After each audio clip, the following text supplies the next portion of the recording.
planes, trains, and automobiles, each with a promise of adventure. At heart, we are explorers. We love the destination, but we also love the journey because it involves a fantastic machine. So I'm calling shotgun and let's go today on Hometown.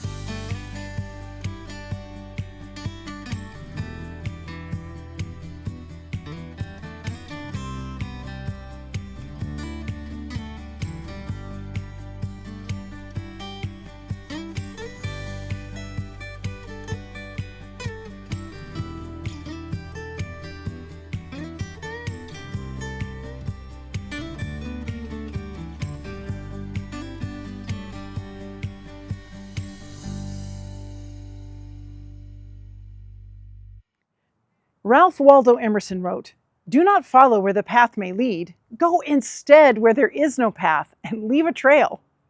I can't help but feel nostalgic when I see an incredible machine like this engine, or when I feel the cool chrome door handle and smooth Matador red paint on a 1957 Chevy Bel Air. Nothing beats exploring new places and discovering new stories, near or far. Route 66 to the Pacific Coast Highway, Cottonwood Road to Tumalum Road. There's nothing like rolling down the windows for a breeze, listening to the roar of an engine, or watching a train rumble by. Today, we're going to meet some extraordinary people who blazed trails, from the early settlers in our valley to the families who have kept you on the road for decades, from cozy corner garages to train tracks. All are woven into our history and our hearts.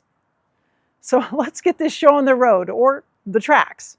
It's an adventure, an essential ingredient in the remarkable story of us. Groover and Ron, this is a very well-traveled steam engine. Tell us more, Groover. Yeah, so this little engine, it's the last survivor of the 6 engines that Doc Baker owned that ran on the Walla Walla and Columbia River Railroad between Walla Walla and the river. And yeah, it was narrow gauge, that railroad. So when they converted to the wider standard gauge, this engine went to different places. For a while it was at the Columbia Gorge, running on a little portage line there. It came back eventually when the narrow gauge Mill Creek line here it ran on that for a while, and in Milton Free Water.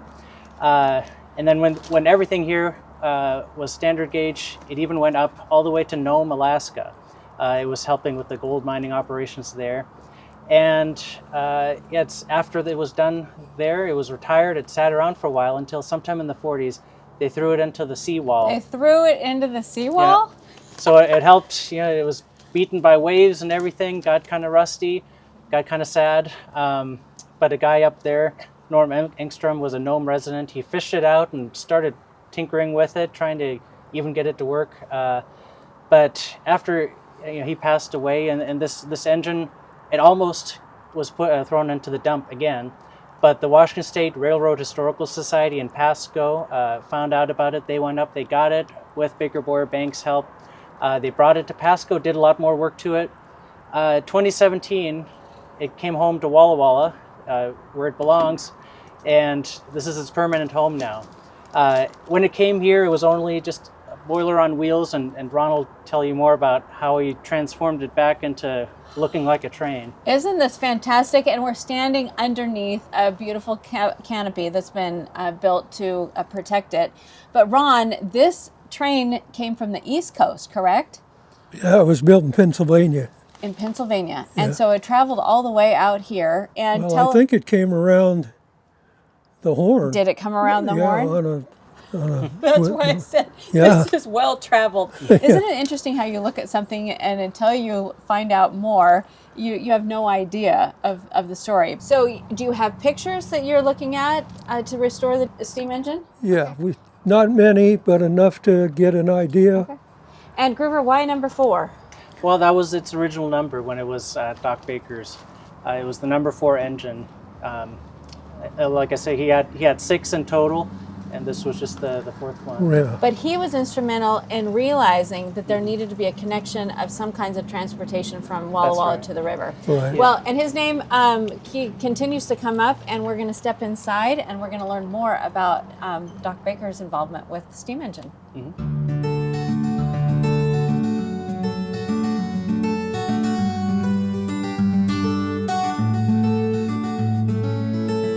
So tell me about Doc Baker. Yeah, so it was Dr. Dorsey Singh Baker. Yeah, he came west on a wagon train as a doctor. And There's this picture right there he here. is, yeah. So him and his partner, and also his brother-in-law, John Boyer, had a mercantile. And as all these gold miners were coming through, they started trusting them to hold their gold. They deposited gold there, and naturally they became a bank, first one in the Northwest.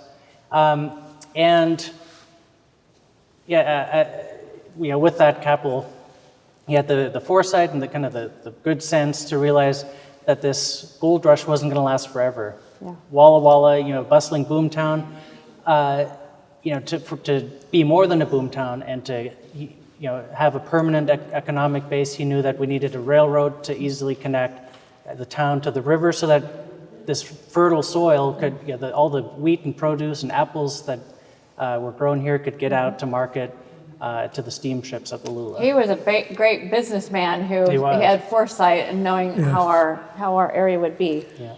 And so what a contribution that he did. And then he helped finance the Rawhide Railroad. He did, yeah. He was the man behind it. There was actually a survey done a few years before he started working on it. The federal government did a railroad survey, and they gave some exorbitant number of how much it would cost to do it. But Dorsey Baker, and kind of against a lot of people's advice, thought he could do it, and he could do it for cheaper, and he did. And he did. It's one of those cases, in history, things are not guaranteed Right. to turn out how they turn out. Easily, he could have not done that. We could have not had a railroad, and maybe it would be a town of 5,000. Who knows if the wheat would have taken off in the same way as it did. We are, the town we are today, in large part because of this railroad and this engine and the other 5 engines that he ran on that road. 5 more engines. Yeah. Okay.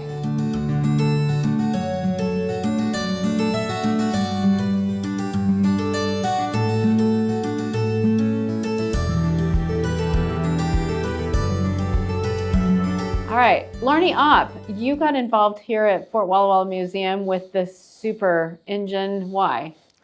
Well, number one, we did 2 other buildings out here, so we have some connection with Fort Walla Walla. Megan Club called me one day and said we have a little project, and we used to do Baker Boyer Bank's work, and we have a little project out here that you'd probably be interested in, we'd like some help with. And I said, okay, what's that? And she says, well, we need your expertise on getting this project off the ground and getting the organization put together that can get it started and see it to the end.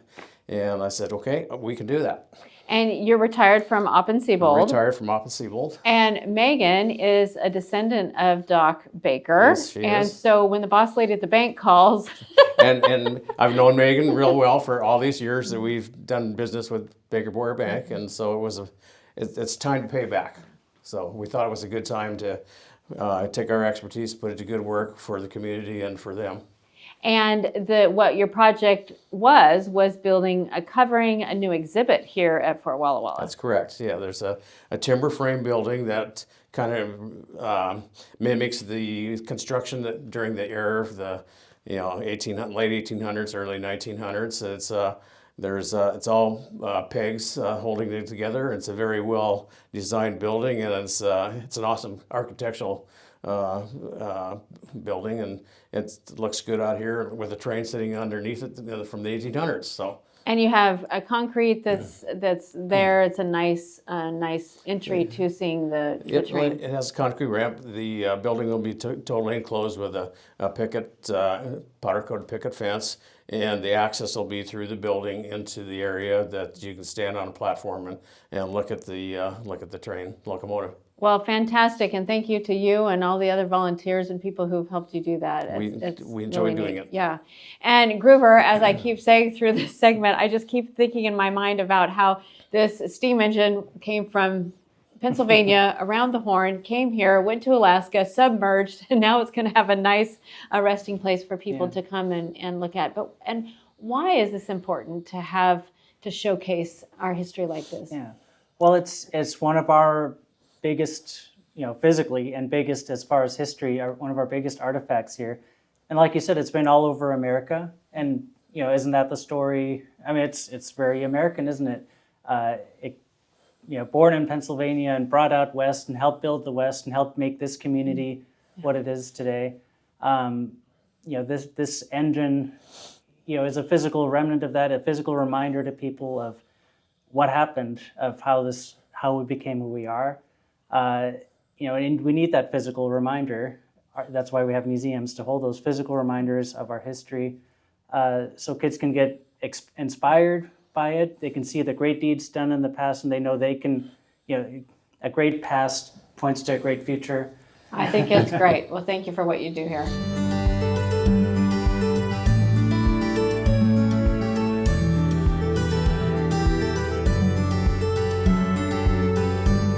Megan Clubb, we are here with a steam engine behind that was your great-great-grandpa's idea. Yes. What's it like for you to be here and to see all of this at the museum? I think the museum has an amazing understanding of the importance of preserving some of the history, and this engine itself and the whole railroad just has such cool connections, both in terms of like the entrepreneurial spirit that existed in many people in the community. I think also just the sense of community building. You don't end up with a really healthy, thriving, safe community unless people step up and with their time and their resources and even leading big projects, get things done. And I think this just truly reflects when he began, he saw a vision of a need to get wheat down to Wallula. And prior to the railroad, there were like 570 tons that they carried to the river a year. And when he finished the railroad, they had like 60 times that amount of wheat coming out of this valley. And he actually did it at a third of the price that it was being charged to move it by wagon. So, just kind of the whole sense of Walla Walla continues to evolve. There's a lot of entrepreneurial spirit here in Walla Walla, and this is a reflection of that, and we've got a whole lot to look forward to. Absolutely. And it's neat for us to have met and to see a relative, because we see your name all around town, and then to have your family history here, I think that's really very cool. So thank you to you and your family for what you've done for Walla Walla. Thank you. Thank you. And Groover, thank you for hosting us here with Hometown. And as we wrap this up, what would you like someone to know here about the museum and what they can learn? Well, I want people to come to the museum to learn about this history and the whole history of their home. I think, it's not a home really until you know the history. And I think it's very important that people get interested in it and explore it. Well, thank you for what you both do, and thanks for being on Hometown. Thank you. Dan, it's great to be with you today. Talk a little bit about you and about an amazing and well-known business here in our community called Beeline. Yeah, let's start with Beeline. Tell me a little bit about it. Well, my parents started the Beeline. Actually, they started the service station business in 1958. Mm-hmm. And a while ago. And here in College Place. And they, when they opened up shop in 1958, there were 8 service stations in College Place. Not Walla Walla, in College Place. You're kidding me. No. So competition. Yeah, that's the way it was across America back then. There was a service station on every corner, and a lot of them were mom and pops. And the place that my folks started, my dad, was the Texaco station there right across from the old College Dairy, which is now the Shell Dairy Express. Yes. So back in 58 when they started, like I say, there was 8 service stations in town. Population was around 3,000. It's more than tripled that today. And instead of 8 service stations, College Place has 2. Yeah. And one of them is that same service station, which has now since become Shell, that my dad had there, the Texaco station on 4th and College. And it doesn't have service in the way that Beeline does. No, it's it like did. a gas station. The Texaco station was a service station, It was, but it was but not now. No, Right. it's just, that's right. It's just like a mini mart. It's a Adventist version of mini mart. But yeah, and it kind of took over they kind of halfway took over the duties of the college dairy by having the kids have a place to go and get stuff quick and so forth. Yeah. So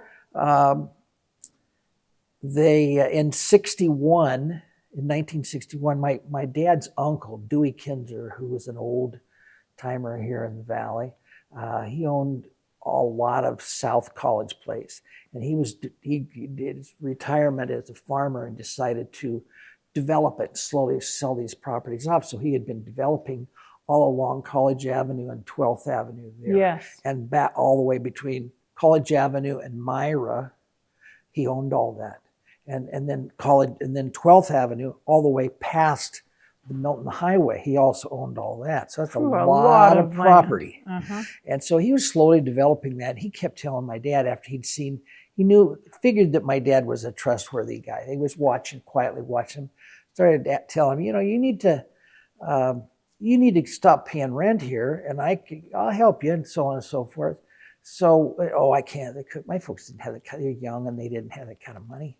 And basically, what Dewey did was he took his prime piece of property of what he had there on the corner of 12th and College, which is the most visible intersection, and he knew it was mutually advantageous because he knew that he needed infrastructure. The south end of town had nothing. It was just homes. These at that time, new homes. New homes, right. So basically what he did, and that's where people can help each other. When he saw a need, he had a need, and he saw that my dad, they could use a leg up, a hand up, so to speak. So what he did is that he sold my parents the property at market value. Didn't give it to them, but at a good price, but at market value. But he sold it to them on a contract, and he did not file that contract with the county. In other words, that contract was between my dad was on the deed, and he wasn't. In other words, he took him at his word that it was just a contract. So nothing was filed as a security for that. Then he says, now I'll take you down to the bank, and I'll co-sign for you for a loan to build that station. So that's how that station got built. Amazing. And that's where it still is. Oh, yeah, it still is. 1961? 1961. And so they hooked up with a new company called Beeline Oil Company out of Salt Lake City. And in the mid-'60s, they had about 1,300 Beeline stations in the Intermountain. Okay, now you just told me something I had no idea. Yeah. I mean, I thought it was Beeline it's not a just one-off. because it was an isoliteration with your dad's name, Ben. No, it was Beeline. Well, they had all these other, there was a Shell and there was all these other things. So they says, you know what, so they're open to, rather than duplicate, and Beeline approached them and they gave them an offer. It says, whatever your best offer is, we'll meet or beat that, which is what they did. And of course, they're looking for any way they could save money. It had an excellent relationship. It was a Mormon outfit and great people to work with. And it was very, I remember Howard Stevens was the representative. Yeah. I was a little shaver there grand opening day in 61, and my folks were busy and people were there and everything and flying around. And there was free pop, and my folks were giving away free Beeline honey. I love it. and they had the little Beeline logo. People still talk about that. But what a great day. How long have you been responsible for Beeline? I want to call it Ben's Beeline. Well, it's interesting you should that deal. When it was Beeline, it was Ben's Beeline. Yeah. Because everybody knew it. Ben's Beeline. Anybody up in the other end of Walla Walla, Dayton, Waitsburg, they don't they never know who the Beeline. But then they started calling it Ben's Behind. Oh no. Okay, well then of course they were bought out in 67 by Husky, so they just changed to Ben's Husky Behind. But people have always known it as to be, and he went back to Beeline. So, I have to say, for me, I feel like Beeline is one of those very, very rare treasures in our modern world. And It's I a don't place take that's credit for that. That's locally my owned- parents. Locally owned, with a great reputation, and it's a nostalgic icon right there on our College Avenue. When I would come home and talk to my wife about, people come up and tell me stories about what my dad did, and I'd just start crying. I'd be there, and he's telling a story, and I'm crying. I'm starting to cry thinking about some of the things about my mother and my dad, and these people that they touched their lives in ways that you did. Yeah, and I told my mom, I told my wife, I says, Deneva, I says, when I die, I says, I really rather doubt that my children are going to run into people. They're going to tell them stories about me like my dad about them. A goal, I don't think it's an attainable goal. Well, it speaks very highly of your parents, that's for right, sure, yeah. for sure. And I remember them. I came to the Valley in '86. Yeah. But definitely went to church with them. Remember them. Our crews where we did commercial construction, commercial contract. We did some projects. We did the Adventist Hospital here in town when it was built, and of course the John Sager School when that was built. And I had crews, and one of my foremen came back to town. He says, "Man, I can't believe your dad." He says, "He cashed a check and he doesn't even know me," and he didn't realize. Yeah. He knows he works for me. Yes, That's the old school credentials. Yep, the old way, for sure. It has just been really fun for me to talk with you, Dan. I appreciate it, and maybe we'll be able to have you back on the show to share. I'll be happy to. The ingenuity, dedication, and commitment infused into these incredible machines are inspiring. So are the people who meticulously care for them. Many of our greatest stories revolve around these machines. Much of our treasured time together with friends and family is spent journeying in them, and our community was built because of them. Today, we are still moving, adventuring, and building. Our vehicles may differ, cargo may be more complex, destinations more settled, but we are still creating our stories and our best memories on the road. The journey really is the best part of the trip. Until next time, in the words of the Psalms, may the Lord keep your going out and your coming in from this time forth and forevermore. I'll see you on the next episode of Hometown.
Do you love uplifting stories of people in our community as much as we do?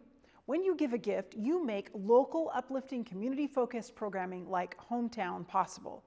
To find out how, just use the QR code or visit our website at the link in our bio. And don't forget to like and subscribe to hear more great stories about our valley.